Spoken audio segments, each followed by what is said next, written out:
always told me this. It's just, you know, when CHP, I know people were asking about the box that they set up, you know, kind of by like they taped off the crime scene area, like in the form of a square, kind of close to the water, when they were pulling the car out. And they had set up a row of cones as well, like a driving pattern down the beach, which wasn't shown by the helicopter shot.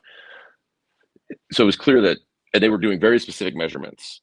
And I actually put a photo of it on my Twitter yesterday, I think, where, you know, from behind, I took a shot from behind it, so you can see kind of the swerve patterns. And the only thing that I can figure is that they had some sort of information that somebody said, yeah, no, we did see cars driving down the beach, you know, because they seemed to have very specific measurements they were doing. Like they had some sort of information to work off of. Like that was the direction she entered from. Like possibly somebody said, well, I did see 3 or 4 sets of headlights driving down along the sand.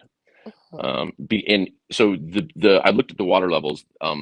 Since the day she went missing to the day the car was found, it's dropped exactly 3.5 feet, and which works out 3.5 feet of surface area, you know, above ground level. So if you look at those cones, they're marked almost as if it, you know, if you imagine the water level was up another 3.5 feet, it's very close to where the cones are.